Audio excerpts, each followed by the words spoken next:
Welcome, my dear learners.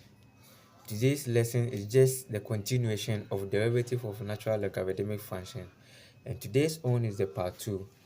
In today's own, we are going to solve more examples for you to get an in-depth knowledge on this very concept. So we have the first example which says that given y equals to root of ln x, we have to find the derivative of what? This very function. So you can see that we have two functions, root of x and then ln x, which means that these two functions are multiplying. So it means that we can apply the product rule to solve this very question. And we know that using the product rule to find the derivative of two functions multiplying, we keep the first function, we differentiate the second function, plus we keep the second function, we differentiate the first function. So first we have to identify our u and then our v. So let's take it that u is our root of x and then our v is ln x. Then the next thing we have to do is to find the derivative of each of these functions. So we know that when you find the derivative of root of x, as we have done in our previous video, we are having 1 over root of x. And then when we find the derivative of v, which is ln x, like how we did it in just ended video, is giving us what? 1 over x. So we are just going to substitute these functions and their derivative into the product rule formula. So let's continue from there. So where is our u? We have our u to be root of x, and then we have v prime. Our v prime is what? 1 over x. So we have plus, then move on to u prime. So where is u prime? This is our u prime. So we are getting 1 over 2 root of x multiplying v, and our v is what? Ln of x. So the next thing we are going to do here is to just simplify. So you know that root of x times s will give you root of x over x, plus ln x times 1 will give you ln x, and then we have 2 over root of x, and this is the derivative of the function above. It's very simple, very simple. So the next example we are looking at is this one. We have to find the derivative of the fifth root of ln of x power 7. The fifth root of ln of x power 7. So what we are going to do is that we know that fifth root can be written in the form of 1 over 5. So let's rewrite our function in this very form.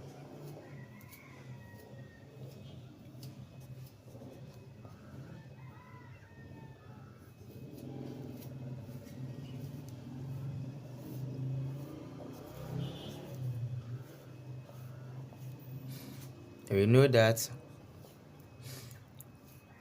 and then we are getting ln of x raised to the power 7 over 5. So you can see that from this very juncture, we are having an outside function and then an inside function. So whenever you realize that, you just have to apply the chain rule. So the chain rule, we are going to differentiate the outside function and then we multiply it by the derivative of the inside function. Are you getting it? So let's identify our outside function and then our inside function. So we can say that we can let f, so let's f at g at x be the outside function, that is ln of x 7 over 5, and then we let g at x be the inside function. The inside function is what? Ln x. So we have ln of x. So what we are going to do next is to find the derivative of this very function. So we have our f prime at g at x is giving us, when we differentiate ln x 7 raised to the power 5, or the power which is 7 power 5 using the product rule, we are going to get 7 over 5 ln x, and then we subtract 1 from the x exponent. So we are going to get 2 over 5. Are you with me? Now the next thing we are also going to do is to find the derivative of g at x.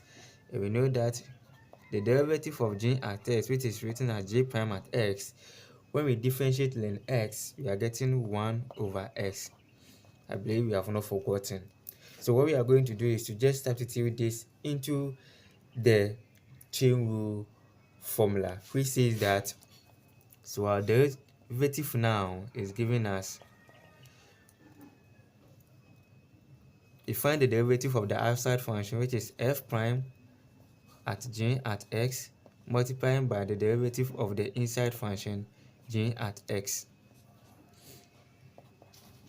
So what is our f prime at g at x? So it is this very part. So we just write 7 over 5 ln of x raised to the power 2 over 5 multiplying the derivative of g at x, which is g prime at x, multiplying 1 over x. Now all what we are going to do here is to just simplify this very part. So we know that 7 ln x raised to the power 2 over 5 times 1 is going to be the same thing. So we are going to get 7 ln, so okay, let me write it here. I think you are not saying it, so let me continue from this very part. So we have our derivative dy dx is giving us 7 over 5 ln x 2 over 5, and you know that 5 times x will give us what? 5x. So this is the derivative of this very function. We take the next example. So we have our ninth example.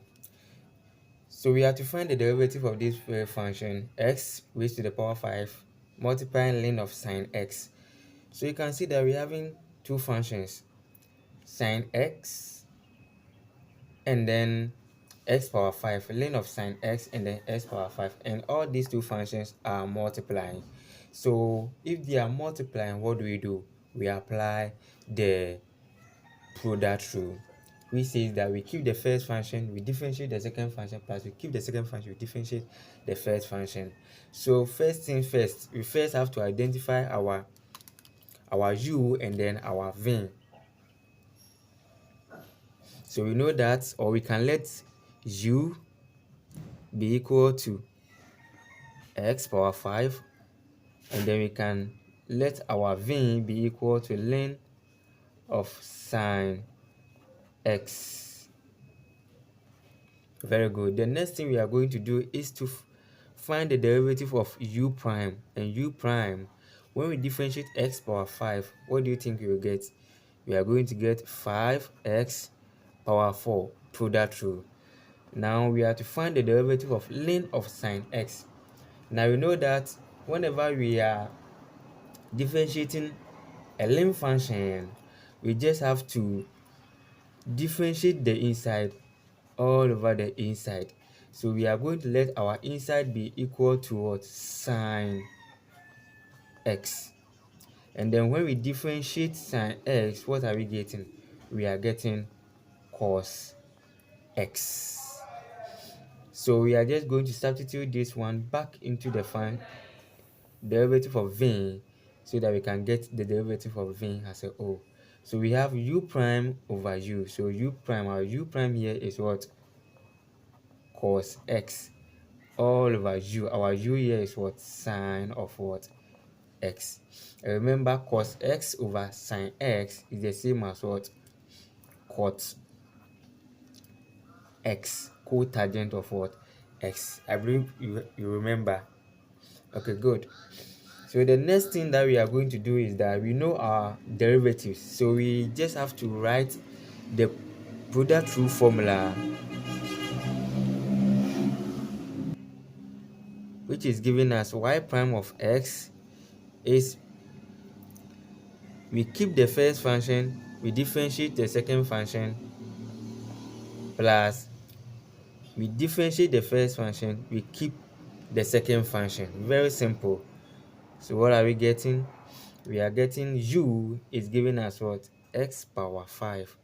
And then v prime, where is v prime? V prime is giving us what? Cot x. So let's write cot x. And then plus u prime, where is u prime? We have 5x power 4.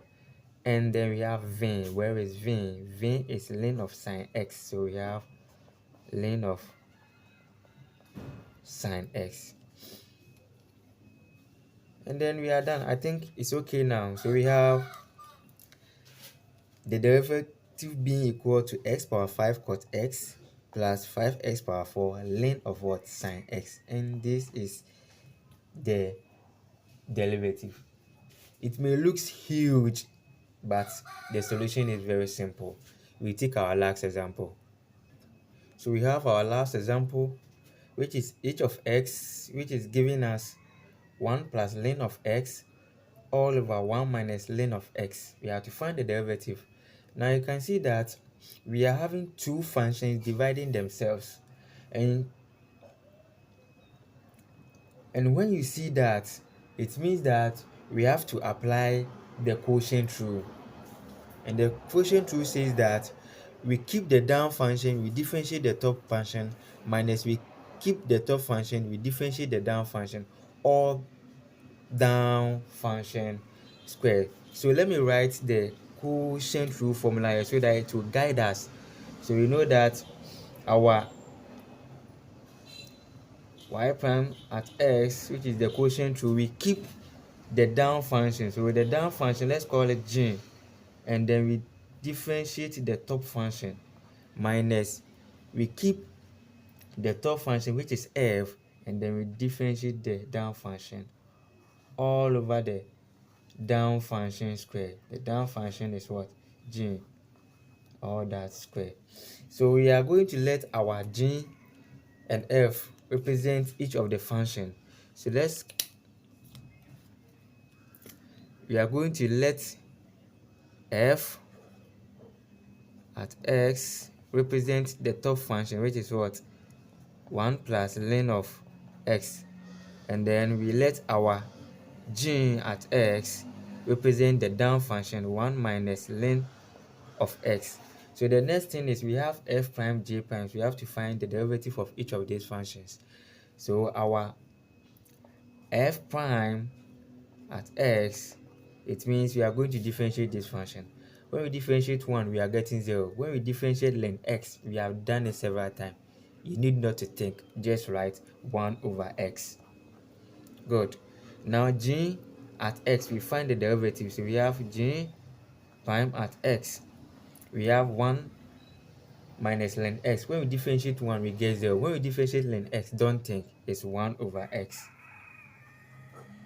But we have minus, yes, we are going to have minus 1 over x. Now that we have the functions and their derivative, we just come back here and then substitute them into the formula, and then we are good to go. So we are going to get our h prime at x, which is the derivative. So we say that we keep the down function. So the down function is what? Ln 1 minus ln x. So which is what? G. So we have 1 minus ln x. Then we multiply it by the derivative of the top function, which is f prime, and f prime is what? 1 over s. Good. Then we have minus f. So we have f here, that is the top function, which is 1 plus ln x. Then we multiply it by the derivative of the down function. The down function is what? This, and the derivative is minus 1 over x. We are good to go. All what we are left with is just simplification.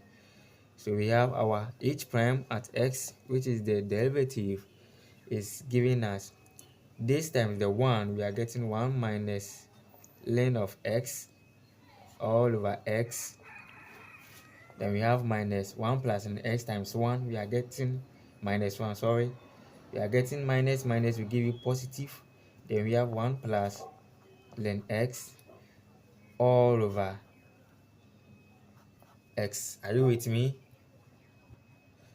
And all this is over what? G squared. So our down function all squared. So we have 1 minus ln of x all squared. But remember that this can also be written as you have x and x. When you have two fractions and they are having the same denominators, we just pick one of the denominators and then we add the numerators. So for this one, it is going to be, let me count down to this very part. So we have h prime at x is going to be 1 minus ln of x plus 1 plus ln of x all over, so all over x, and then all over 1 minus ln of x. Yeah, 1 minus ln of x all squared. Good. Now we know that minus ln x and then ln x will go away, so it means this and that will go away. So we are left with 1 plus 1. We are having 2 all over x all over 1 minus ln x all squared. We can leave it like this, or we can still simplify it. Okay, we know that this can be written as 2 all over 1 over 1 minus ln of x all squared. So we can get x bracket 1 minus ln of x all squared, and this is the derivative. Thanks for watching.